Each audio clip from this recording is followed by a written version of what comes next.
So I hope this goes better than the last time I spoke in front of a bunch of people. I was speaking at a youth group in Indiana to them, and it was in the same town where my mom is a principal at one of the elementary schools in the town. So when I get in there, I notice they're going to recognize my name, because a lot of these kids, I'm at 8th grade through 4th grade, maybe, I don't know. But I knew they were going to recognize my last name, and some of them probably had her as a principal. So when I get in there, I introduce myself, and I say, some of you might recognize my mom if you went to Grand Creek Elementary. And I was expecting just, but no, this one kid in the front row raised his hand and said, yeah, she kicked me out of school.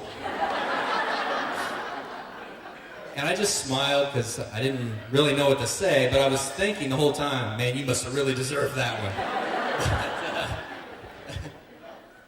But anyway, Brittany gave me reign over, I didn't do much in this wedding, I'll be honest with you, but there was two things I did have free reign over. The first one was food. And she asked me, hey! She said, well, what do you want? I said, well, nothing fancy. And I said, if I can't spell it, I don't eat it. She said, this is funny, she wants to go to this place in Fort Myers that has hors d'oeuvres, whatever those are. Anyways, I spelled it on here, and I guarantee that's not right, so we're not going to eat it. But anyway, I said, Thanksgiving dinner, you can't go wrong there. So everybody clap it up for the cooks.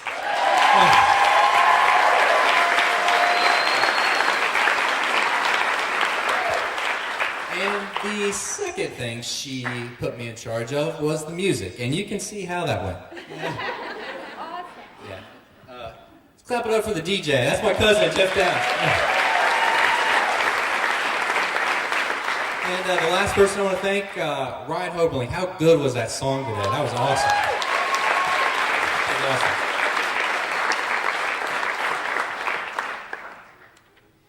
I don't claim to be a wedding expert, but that was probably the best musical performance I've ever seen at a wedding. That was excellent.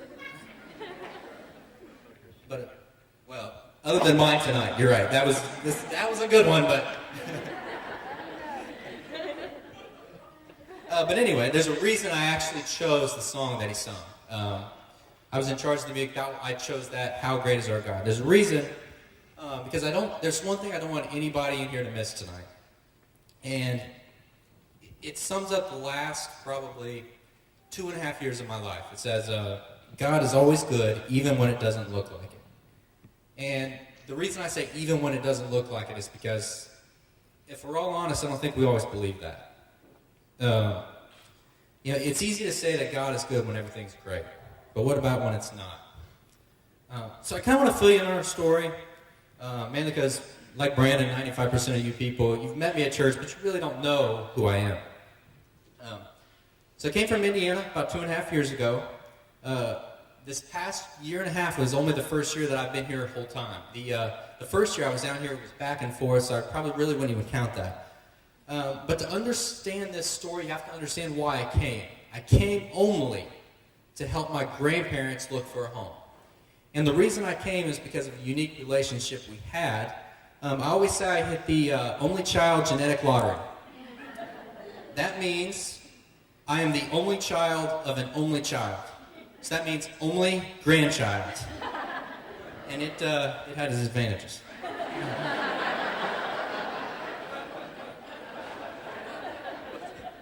Christmas was good.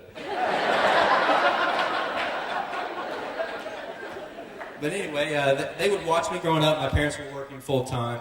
My grandpa would take me to school every day.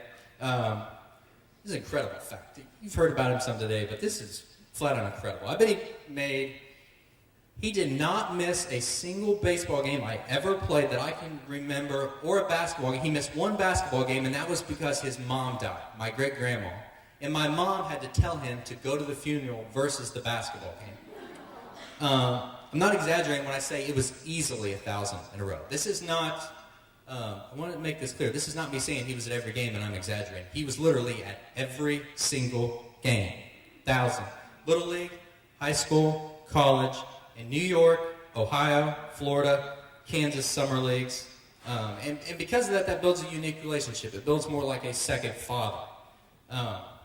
So we came down here because we thought Florida would give him a better change of scenery. He had liver problems.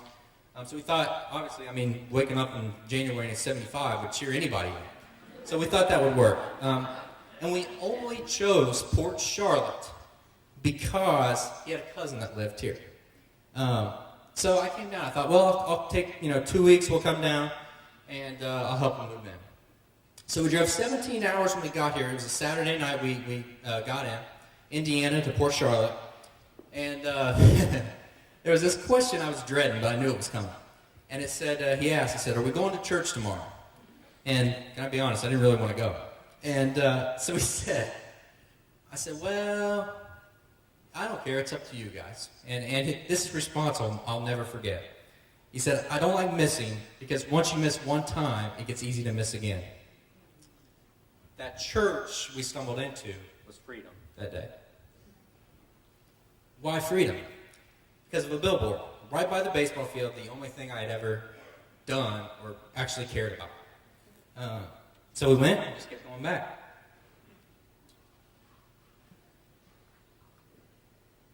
But here's what I don't want anybody to miss. The last 2.5 years weren't great. I failed on a childhood dream. The only thing I really wanted to do. It paid completely for my college, but I spent a lot of time wondering why the heck I wasted so much time doing something that really didn't amount to anything. Worst of all, the grandpa I'm talking about is not here today. In fact, he never really actually got to enjoy Florida. I guess you could say this blessing that he's a big part of, he didn't even get to see.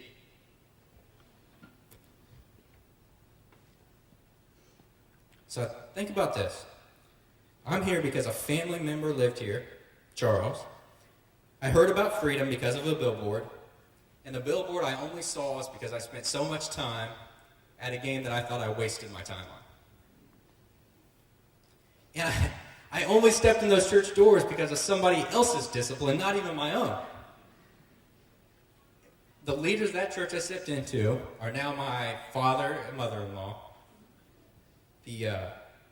This is the coolest part. I have 2 brother-in-laws I actually enjoy hanging out with. I look forward to hanging out with. I look forward to talking with Frankie every time. Nano doesn't know this, but I kind of tricked him. I'm the one that I originally thought of the idea for him to speak, mainly because he's going to be a pastor someday, and he needed to know that he could talk in front of these many people, so I tricked him. But best of all, I met my beautiful wife now at that church. And there's a story that this guy, one of Jesus' disciples, Luke, wrote about in Acts. And he said, to give you a background, there's a couple of Jesus' disciples. They're getting brought together before a council of the leaders in the town. Jesus has already died, and they basically want to shut these disciples up. Because if you look through world history, there's one thing you want to know, that human beings always want money and power. And the gospel was a huge threat to that. So they wanted to shut the disciples up. And I love this when they tell them basically to stop telling this story of Jesus. Here's what they say. As for us, we cannot help speaking about what we have seen and heard. And I want to say that because I love that line. It's kind of how I feel. I don't say any of this stuff because it's what I should say. I don't say it because it's the Christian thing to say. I say it because I believe it now.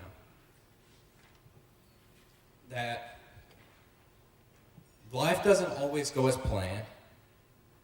I failed at a childhood dream, felt completely lost.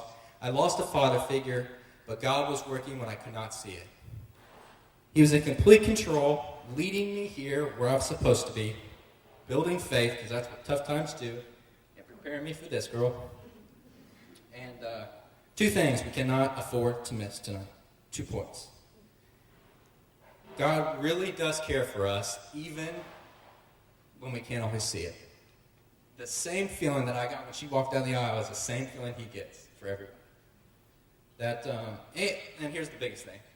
For the rest of my life, when I look at her, I'll be thankful, not only for who she is, but also because she's a beautiful reminder that God is good, even when it doesn't always look like it.